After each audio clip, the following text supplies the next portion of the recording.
I met Daniel 2 years ago. He was kind, charming, and always knew what to say. I thought he was perfect for me. We laughed, shared dreams, and made promises. I felt safe in his arms. But life is never perfect.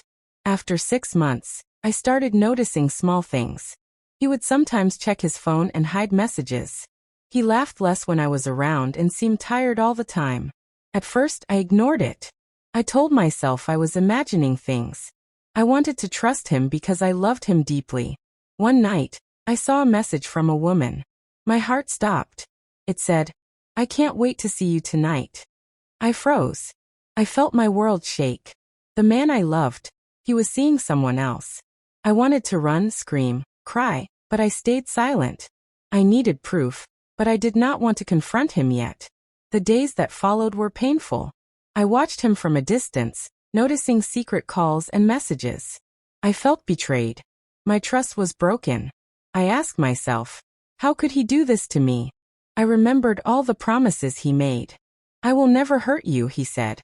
But it was all lies. I felt empty, alone, and lost. I cried at night, hiding my tears from him. I wanted to leave, but I also loved him. It was confusing. My heart was broken, but part of me wanted to forgive him. I wanted to believe he could change. I wanted to save him, even if he hurt me. Then one evening, something unexpected happened. Daniel was walking near the river, and he slipped. He fell into the water. I was nearby and saw him struggling. Without thinking, I ran and jumped in. I pulled him out. He was coughing, shivering, and weak. I wrapped my coat around him and helped him sit. I felt a strange mix of anger and concern. Even though he broke me, I could not let him die. I realized that love is complicated. Sometimes you care for someone, even if they hurt you. That night, I saved him. But saving him was not just about his life. It was about my heart, too.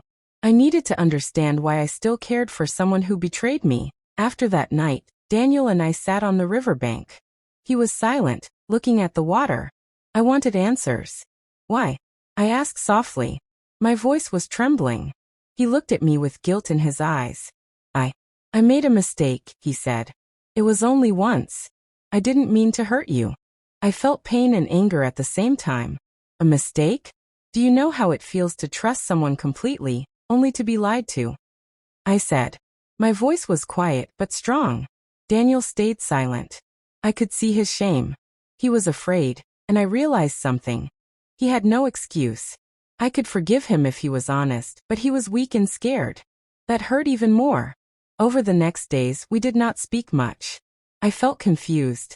I wanted to hate him, but I could not.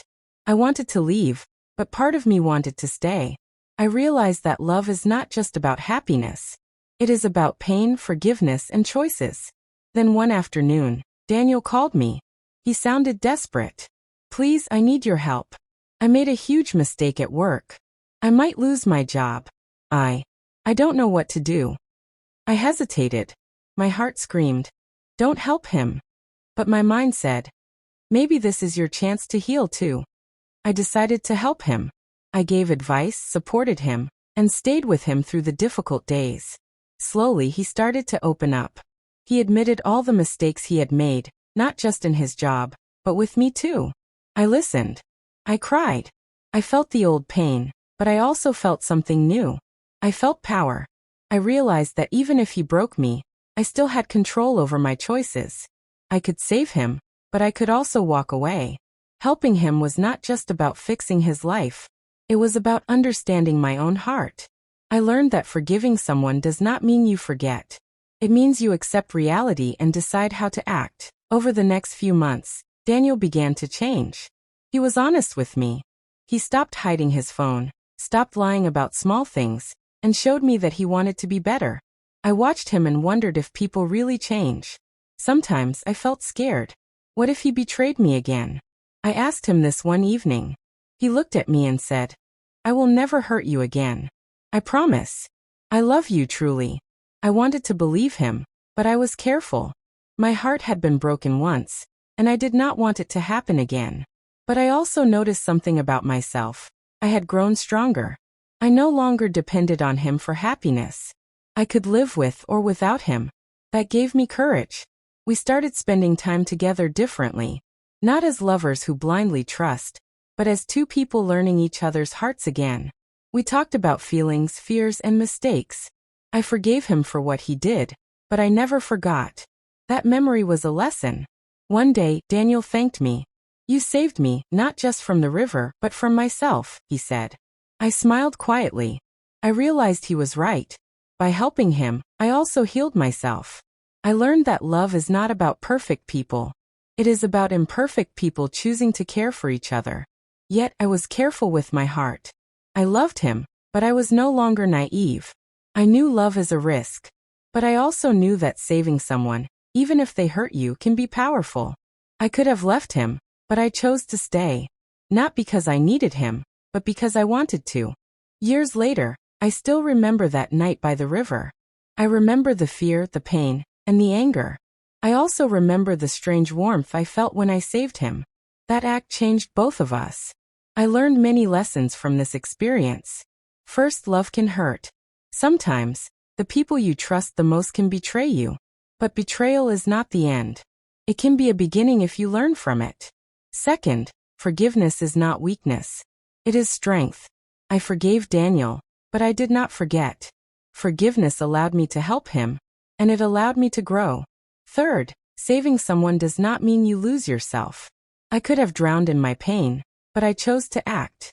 Helping him gave me purpose, and it gave our relationship a chance to heal. Finally, love is complicated. It is not always fair. Sometimes, the person who breaks you is the person who teaches you the most about yourself. I loved Daniel, even after he hurt me. But I also loved myself more. Now, when I see couples, I think about trust and honesty. I think about the power of choices. We cannot control what others do, but we can control our actions. Saving him was my choice. Forgiving him was my choice.